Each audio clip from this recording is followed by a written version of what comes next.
It is dual side, and we have a TVZ with our prime player starting to the left. The red. Ghost King Prime! Ghost King Prime, aka Bjorn.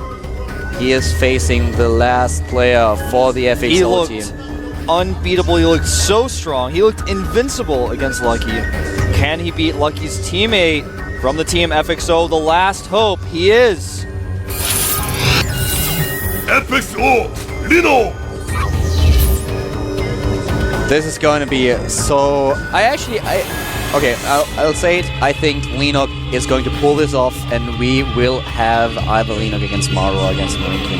I have faith in Lenok. I don't want this match to end. I don't want it to end. I feel the same way. I refuse. I have this feeling right now that Lenok will take this game, but it's going to be so hard. And if he does, I just can't wait to watch this art unfold. The drone comes in right away. Wants to make sure he's not being 2-raxed. He's... Oh no! He's denied! Does he see the gas? He does see it. Barely sees it. That is so important. Oh, that was so close, man. To not see the gas would mean that his drone scout, which is so much of his economy, he sent it so early, it was basically like sending like 8 to 10% of his economy away, and if he had not seen the gas, oh, it would be so bad. Lenok is cutting a few corners here. He starts with a very late spawning pool. He's basically just building a 17 pool right now. He lost one of his drones, so he would have been at 17. He built a lot of drones. You're exactly right. Very late pool. Now taking his gas. Not going gas for pool, though. He knows he's likely going to face Reactor Hellions here. I have seen Leno play so many crazy games on this map. Against MMA, when MMA killed his expansion, Leno tried to come back with Banelings.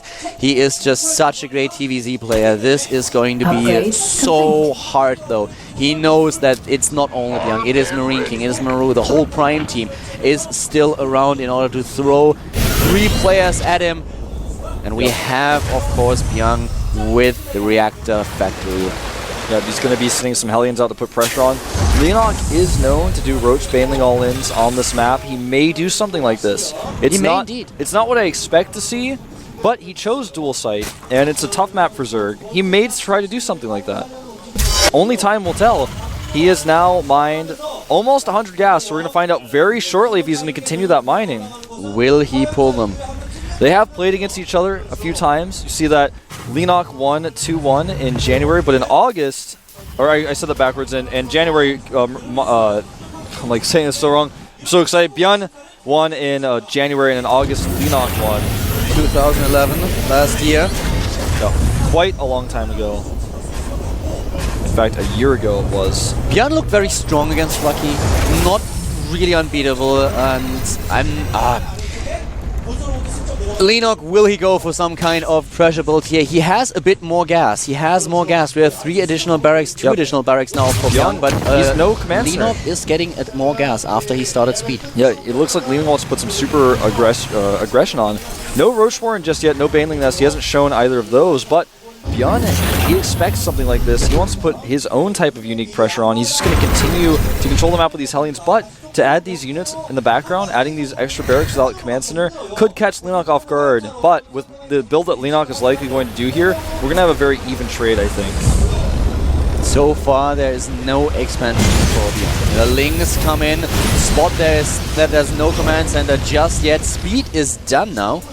Will be in a few seconds, while we have additional creeps spread at. Harvest account for Lenok is at 28 to 23. Tanks have begun their production.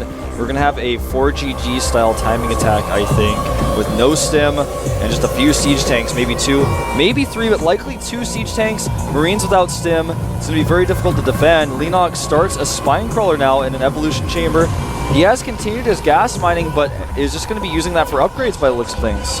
And he has no overlord in position. He has no overlord near the second base. He does not know. He just saw with the Zergling. Ran it in, so now he knows. Did he see that there's no expansion? He had to have, otherwise there would have to be units on there, a bunker or something. I'm sure he's seeing that there's no expansion. And that's why he's reacting accordingly here. He's made a lot of units. He's made a spine crawl at the front of his base. He's now checking around the map to see if any units are hiding. The Hellions are going to sneak by. Yeah, this is going to be pretty tough to defend with no Zerlings around. They're going to have to come back right away. And the queens, he needs to position the queens better. He needs to make sure that one queen is able to block the ramp, and he does. And now the Lings get into position in order to scout the expansion. He takes down some of these Marines, but he knows what's up now. He knows what's coming, and he's building a ton of Zerglings. A ton of Zerglings indeed, 20 in fact. He's got his Carapace upgrade on the way. The Hellions are going to catch some Zerglings here. The Zerglings want to catch the Hellions. They do get one. This is such a scary attack. SCVs are coming as well.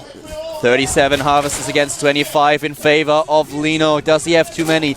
He has not enough units just yet. What is Lino doing? Is he able to defend against this? There are no Banelings. No Banelings whatsoever. Plus, he's trying to catch reinforcements. More SCVs being pulled. Another tank going.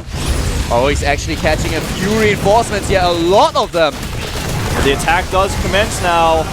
And he does not have a lot to defend this. He's building more and more units. Will he able to completely crush this force? Oh, he's picking up the tank. He gets the tank. Well, the tanks are not as important as they would be if Banelings are out. The real problem is the Marines. And here come the Zerglings. Are they able to take it? Nice positioning here by Young, trying to get into position between the mineral patches.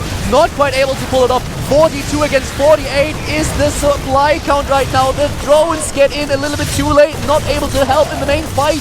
The Queens look like they alone will be enough without Stim out. They catch the rest of these Marines. The one count now 30 to 14. A brilliant hold by Leonok. +1 Carapace is done. There's no Stim research. There's no combat shields. Nothing. No transition in sight. No expansion for Byung. 15 harvesters against 30. And Leonok is now attacking Tulea and is getting more Lings. He has the +1 armor upgrade and he's getting the attack upgrade. Look at all these Zerglings coming in right now. Jan has to go for another attack, but this second attack looks like a joke compared to the first one. And it is April Fool's Day after all, but Leonok, he is not fooling around, man. He's gonna catch these units right away. No Stim, no siege mode, nothing. GG! Leonok, he takes the game. He puts his foot down and he's like, yeah, that's the first one. 1 of 3, 1 down, 2 to go to Las Vegas. Prime 1 win away, but Leonok looking very strong in that game. A very weird build from Beyond. We see players like 4GG do these types of timing attacks sometimes, even giving some high fives to the crowd. Recognition well deserved by Leonok. And even Choya is looking better now. Oh, I love that Gerard face, man. I would use Marine King. For Maru? Yeah. You are going to use Marine King anyways. So why what map do you choose, though? We can't use Antigua. Antigua's gone. Dual Sight is gone. You don't really want to use Daybreak. Yeah, I would not want to use Daybreak. So Calm Before the Storm is even gone. So the map choices are a little bit limited now. And I'm not sure what we're going to see. I know for sure it's either going to be Maru or Marine King. There's no doubt in my mind. I don't think we're going to see Classic. No, I'm sorry, Classic, you're really good, but I don't think so. Not in this moment of importance. 1 game away from going to Las Vegas. Not given how well Maru and Marine King played lately. Yeah, especially, I mean, actually I was going to say especially Marine King, but I was like, actually no, like especially both of them equally. I mean, it's the Marine King and the Marine Prince. Does you know, the King come out first? Show, you know, his loyal subjects that he is the one, or does he say, no, son, now is the time for you to come out? Giving you his blessing. Who knows, man? I don't know who we're going to see first. I think we're going to see both. I don't want to waste any more time. On our Korean camera, you can see Leonok, or you can't see it now anymore, but behind us you can see, like, he's walking around a little bit. He's on camera. He's looking like pumped. He's got. You can tell physically just by looking at him, the adrenaline is running through his body right now. That's exactly what you need when you're in this type of situation. All right, it's time for the player choice. It indeed is. It's gonna be who? He's smiling. I think it's Maru. He moved. No, it is the King of Marines, Marine King. And he's like, come on, show me what you got. Leonok knew that he was going to face him. And everyone in FXOpen so proud of Leonok. So, you know, they're so reliant upon him, but I can see in their faces they trust him. And in fact, they look much less nervous than when Choya was in the booth. I think FXOpen is feeling very confident now. But Marine King, he played so well recently. This guy. Marine King's biggest weakness before, I feel, was that he would choke when it mattered, but he no longer has that. He no longer chokes when it matters. I'm not sure if I'm ready for this much epicness. I'm a little bit in disbelief that this is how their match has gone so far. Leenock against Marine King.